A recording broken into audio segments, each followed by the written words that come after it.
Welcome to the Rap Soul Podcast, where we dive deep into the world of music that moves our hearts and gets our feet tapping.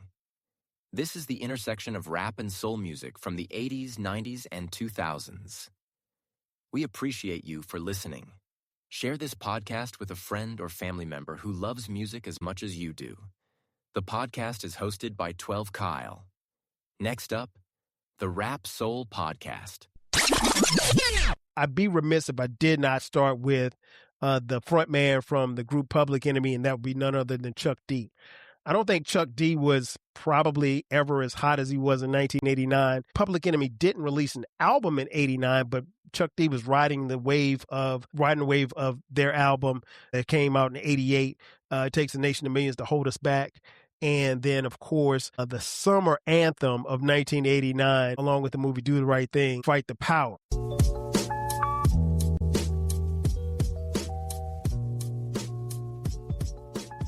Welcome to another edition of the Rap Soul Podcast. I am your boy, 12 Kyle. I want to thank you all for tuning in as you do each and every week. Again, this is the Rap Soul Podcast. This is the intersection where we have discussions about music, more specifically rap and soul music from the 80s, the 90s, and the 2000s when it comes to rap, hip-hop, soul, and R&B. Simply put, folks, this is the best music podcast that you have never heard until right now. Again, this is the Rap Soul Podcast. Shout out to those of you who are watching on YouTube. Man, check this out. All right, so if you've been following the podcast, you know that I've been breaking down the top 12 years in hip-hop. We started off with number 12, then we made our way down to number 11, and now we are at number 10, and the number 10 spot is being held by the year of 1989. If you've been following the podcast, what I normally talk about on these episodes is some of the breakout stars, some of the rappers who were at the apex, the essential albums that you had to get, and then the classics.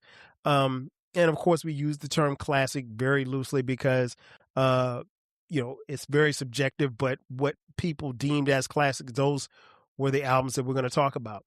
But one of the things that stood out to me in 1989 that I don't want you guys to get lost on is the fact that 89 was a great year for rap music. And it wasn't even called hip hop at the time.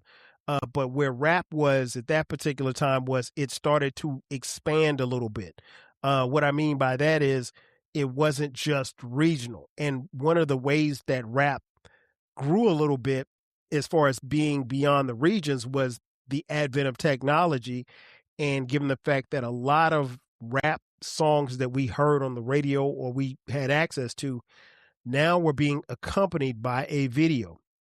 And so now you get the visuals, and you get see the visuals on entities like Yo MTV Raps and Rap City. And so now, you're able to tap into certain neighborhoods and maybe certain areas and certain albums that you may or may not have been able to get your hands on per se, but now the music is readily available because now you're seeing a video for a song from an artist that you may or may not know. And then that makes you want to go to the record store and buy the tape or buy the record actually. So, but another thing that stood out to me about 1989 was that there were 4 acts that were in a pivotal point because they were releasing their sophomore albums. And those acts were the Beastie Boys, Big Daddy Kane, EPMD, and the Jungle Brothers. Now, if you've been hiding under a rock, you know the Jungle Brothers released their debut album Straight Out of the Jungle in 1988. Big Daddy Kane released Long Live the Kane in 1988. EPMD released Strictly Business in 1988, and the Beastie Boys released License to Ill in 1986. And so each of those acts followed up, those smash albums with a sophomore album. So you had to see whether or not the sophomore jinx was going to be in effect. In 1989, the Beastie Boys released Paul's Boutique. Big Daddy Kane released It's a Big Daddy Thing. EPMD followed up Strictly Business with Unfinished Business, and the Jungle Brothers followed up with Straight Out of the Jungle Done by Forces of Nature. And so the pressure was on. You didn't want to have a smash album and then have a flop. But, that didn't happen to anybody in this group. So as you guys know, if you've been following the podcast, one of the things that we do is we do a couple of things. We talk about the breakout stars in that particular year, 1989. Then we talk about the rappers that we feel that were at their apex or at the apex that particular year, basically on top of the game. And then we talk about the essential albums from that particular year. And then last but not least, we talk about the classics. And I put that in quotations because classics obviously can be defined different ways by different people. But what we feel like was, deserved to be a classic, or at least labeled as a classic. So let's get it cracking. Like I said, you had a couple of artists who were going into their sophomore albums. So the pressure was on. And I think one of the things that stood out to me about rap then was it was the level of competition was really, really tough at that particular time. We just come off 1988, and we'll get to that. We'll get to 1988 a little ways down the road. But 1988 was an incredible year, and 89 did not fall off at all. And 87, in a lot of ways kicked things off. So the back half of the 80s were really, really dope for albums and hip hop acts. They didn't make a lot of money, relatively speaking, but they produced a lot of great music. And so, I will say, as far as like the breakout stars, one of the breakout stars, in my opinion, was a guy who released his debut album straight out of the NBA, straight out of the NWA crew. And that was my man, the DOC. Now, the DOC's originally from Dallas, but we kind of, because he was in NWA's crew, we lumped him in with, LA and California to be specific. But he dropped his debut album, No One Can Do It Better. And we'll talk about that in just a minute. But he was definitely a breakout star in 1989. Another breakout star in 1989 was another guy who dropped his debut album, and that would be none other than the cool gangster of rap, a.k.a. Kool G Rap. Now, a lot of people, a lot of MCs from the 90s and then the 2000s, they talked about how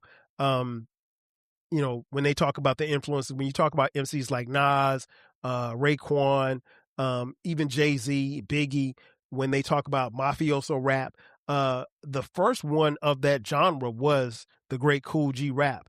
And, G Rap, man, was a rapper's rapper. That first album, Rags to Riches, was incredible, and it was everywhere. And I think he was someone who definitely was a breakout star. I don't think he really got the shine nationally that he probably should have gotten, but a phenomenal MC. And he was definitely one of those ones that was rapping about the street life, and he gave it a different perspective. And then once we saw the visuals, we got an idea as to who he was and what he was about. Another breakout star that particular year was none other than Dana Owens, a.k.a. the Queen. Hail the Queen, Latifah. Latifah, man, I really don't know what you can say about Latifah that hasn't been said. When I tell you that she was dope from day one, she literally and figuratively was dope from day one. Like, there was no fall off in her raps. She came with a very unique perspective because she stood for sisterhood. She stood for power. She stood for women empowerment. She strived to be a role model for young ladies. And she did just that. I loved Latifah from the beginning. Many hip hop fans call her the greatest of all time as far as female MCs are concerned. You get no argument from me. I mean, Latifah has been doing it literally and figuratively since day one. But 1989, she was definitely a breakout star. When we talk about rappers who were at the apex, at the top of the game that particular year, I'd be remiss if I did not start with the front man from the group Public Enemy, and that would be none other than Chuck D. I don't think Chuck D was probably ever as hot as he was in 1989. Of course, they Public Enemy didn't release an album in 89, but Chuck D was riding the wave of their album. The first album that came out in 88, It Takes a Nation of Millions to Hold Us Back. And then, of course, the summer anthem of 1989, along with the movie Do the Right Thing, Fight the Power. Man, listen. And then what made it even more sweeter was when you got a chance to sit and listen to Chuck D talk. Chuck D was there to, enlighten you and tell you about what it was. He actually had a method to his madness, and he eloquently explained how and why Public Enemy looked and sounded and felt the way that they did to their consumers, which was us. But yeah, Chuck D was incredible. Much love to Chuck D, one of the greatest voices in hip hop history. Another guy who was at his apex, I mentioned a little earlier, Big Daddy Kane. Big Daddy Kane, from the success of the first album, Long Live the Kane, slowly but surely was becoming what, a lot of people consider to be a sex symbol in rap at the time. And there weren't a lot of sex symbols in rap, I'll be honest. Of course, I didn't see him as a sex symbol, but I mean, the ladies loved Kane at that particular time. But Kane, man, I mean, not only was Kane a dope rapper and he was someone that the ladies considered to be a sex symbol, but Kane also, if you saw Kane perform, Kane, he had his two dancers, Scoob and Scrap, and he would do the dance moves with Scoob and Scrap. And I mean, like at that particular time, no rapper was dancing. I mean, let's be honest. And, having choreographed moves, maybe with the exception of Heavy D, there was no other rappers that were doing the dance moves with their dancers. And Kane was very smooth and very fluid, and a fan favorite for sure. Another rapper that was probably at the apex was the legend, Slick Rick, known for his iconic eye patch, his super dope stories, riding the wave of his album in 1988. I would say Slick Rick probably was at the top of his game as well. It was a lot. It was a growing battle for the top spot in rap at that particular year. I don't necessarily know that anyone claimed the spot per se, but I would say that these three gentlemen were at their apex. Now, when you talk about essential albums or essential albums that you had to have, there was a couple of them. I would say the aforementioned Jungle Brothers, done by the Forces of Nature. That was a really, really solid album. Now, of all the albums that I'm going to mention, I think this is probably the only album that I didn't purchase. I did cop a dub. For you kids at home, that means someone made a copy of the tape for me, and I kept the tape. I did cop a dub. Shout out to my boy Jay Fresh, and so I did have it. I will say this much: I played their first album, Straight Out of the Jungle, way more than I played this one. But it was a very solid album. But it was essential to have. It was one of those joints where you went to school, and the conversation may come up, and everybody was talking about the JBs, or at least in my school they were. But you wanted to have that album so people would know that you were kind of down. Next up is the aforementioned Big Daddy Kane album.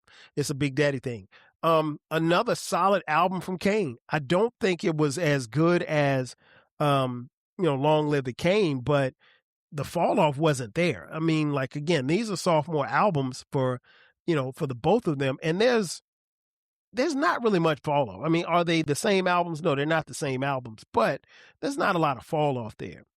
Now, when we talk about classics, I think these albums that I'm going to mention are all classics. Now, are they all-time classics? No, but they're classics for this particular year. First up, the aforementioned Cool G Rap and DJ Polo, Road to the Riches. Man, listen, from start to finish, that album is a phenomenal piece of work. If you have not heard that album, and what's interesting is that I always find when I have discussions sometimes with hip hop fans, a lot of people heard this album, but they don't go back to this album. Like, so you got to go back. If you haven't heard this album in the last year or two, go back and listen to it, man. There's a lot that he's rapping about now, and back then, that you can relate to now. And then also, one of the things that still impresses me is the fact that Cool G Rap's flow, his subject matter and his flow, you can tell where he influences the likes of Nas and Raekwon and Jay-Z and Biggie. Great album. Great album. Also, another classic, the aforementioned All Hail the Queen by Queen Latifah. I just remember we had been waiting on this. We didn't know when it was coming out because there was no such thing as a rollout back then. But I remember when it came out, man, me and my homeboy, we had to figure out which one, because neither one of us had money. But I bought the tape and then dubbed it for him, my boy Jay Fresh. And this was a pleasure to listen to. I don't go back often to this album, but when I do, it brings back memories of high school. Like, because I was in high school at the time when this album came out. And this is a breath of fresh air. I'm not even going to lie. Queen Latifah, dope album. If you haven't heard it, please do yourself a favor and go back to it. Another classic album was the aforementioned Beastie Boys, Paul's Boutique. I will confess, I'm going to let you guys in on a little secret. I heard this album, but I didn't hear it enough. I haven't listened to this album probably in the last 20 years, right? I know it's a great album, and I know that people talk about it and people love it and people swear by it. I just haven't heard it in so long. In fact, maybe that should be my homework for the next episode. Maybe I should either do an album review or at least go back and listen to it and tell y'all that I heard it, because I was such a huge, and still am, such a huge fan of License to Ill. License to Ill always will get played. So if you say, hey, play something from the Beastie Boys, it's going to be Brass Monkey. It's going to be, Paul Revere. It's going to be something like that. It's going to be Hold It Now, Hit It. It's going to be one of those jams because that was my joint. And I was in middle school when that came out. And again, there's no disrespect to Paul's Boutique, because Paul's Boutique by many have been deemed a classic in that particular year. But no, I just, it is phenomenal. I got to go back to it. I'll be honest. The next one, the motherfucking Trigger Happy Ghetto Boys, Grip It on the Other Level. Grip It on That Other Level, excuse me. I love this album. I'm a big fan of Scarface, and it's interesting was one of the things I found interesting was, especially now knowing what I know, because I didn't know what I know now then. But in reading Scarface's autobiography, Scarface revealed the fact that, like, he didn't know Willie D, he didn't know Bushwick Bill, rest in peace. He didn't know DJ Ready Red. I mean, like, they literally came together on the strength of Rap-A-Lot CEO Jay Prince. And so you got these three guys who are rapping and a DJ, and they're from different parts of Houston. And, they kind of know each other in circles, but don't know each other personally. And then all of a sudden you come up with this idea to form a rap group. And what transpired was this album. And there's different versions of this album, but I mean, incredible. This was one of the first albums, I think, that put the South on the map. But yeah, I will always go back to this one. Phenomenal piece of work. Again, another classic album that it really can't be debated, in my opinion, is the DOC's debut album, No One Can Do It Better. I'll be honest, this is an album that I still listen to at least once a month. And of course, we know about the DOC getting into that tragic car accident, losing his voice and what have you. But before he got into that accident, folks, this man was about to be out of here. This album is incredible. For me, I listened to it all the way through, start to finish. Beautiful but Deadly is, it's okay, but I could deal with it. It's, it's a rock theme or whatever like that. But, with the production from Dr. Dre, the DOC was definitely going to be a superstar before he had that accident. And he had a very small window, but he was a star. And they released a couple of videos. And again, this is a dope album. I think it's probably the second best album to come out in 1989. But it is a classic in my opinion. And I think did it get 4 mics? I think it got like 4.5 mics in the source. But yeah, this album still goes to this day. And last but not least, the Native Tongue's own De La Soul, 3 Feet High and Rising. in my opinion, the best album to come out in 1989, a certified bona fide classic all across the board, an all-time hip-hop classic. What can I say about De La Soul? Rest in peace to Dave. This album was it. This was the one. This was the one that, for me and my friends, really set it off, because these dudes were so abstract. You know, when you saw the Me, Myself, and I video, you saw guys, you know, kind of kicking it in a different kind of way.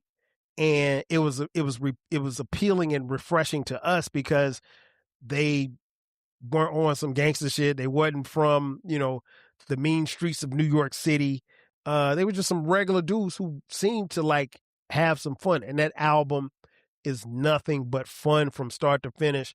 I thoroughly enjoy listening to it. I still listen to it to this day. 3 Feet High and Rising, again, a bona fide certified classic. If you come across someone who doesn't think that this album is a classic, run away from them, because they may be a terrorist. But yeah, in conclusion, I think 1989 was a very, very dope year for rap.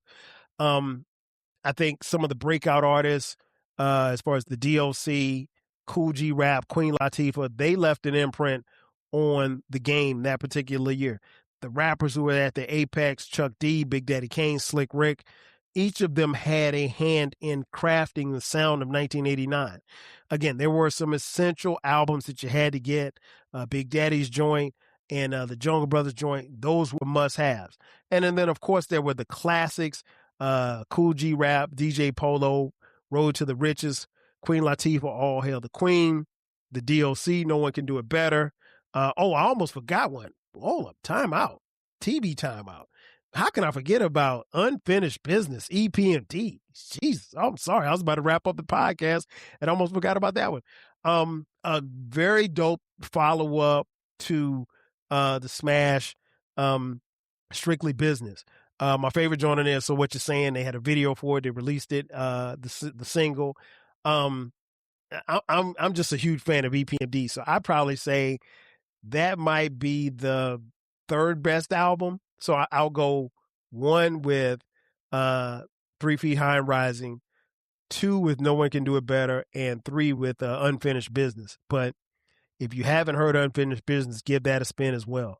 So again, the classics, All Hail the Queen, Road to the Riches, Unfinished Business, EPMD, Grip It on That Other Level by the Ghetto Boys, Paul's Boutique by the Beastie Boys, No One Can Do It Better by the DLC, and of course, 3 Feet High and Rising by De La Soul.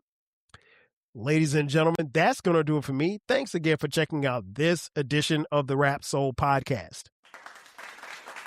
Be sure to subscribe to the podcast. We drop new episodes every Thursday. Also, don't forget about the flagship station, the 12 Kyle Podcast. We drop new episodes there every Thursday as well. Be sure to like, share, and subscribe. Send this to anyone who you deem a music fan. If they are an old school hip hop fan, send it to them, because they're definitely going to reminisce on this episode. Ladies and gentlemen, that's going to do it for me. Thanks again for checking out this edition of the Rap Soul Podcast. I am your boy 12 Kyle. I'll catch you guys next time. 5,000. Cheers. Thank you for listening. This concludes the episode. Be sure to subscribe to the Rap Soul Podcast. You can find the podcast wherever you get your podcasts. Follow the podcast on social media. And feel free to continue this discussion on our Reddit page. More importantly, share this podcast with a friend or family member who loves music as much as you do. Until next time, 5,000.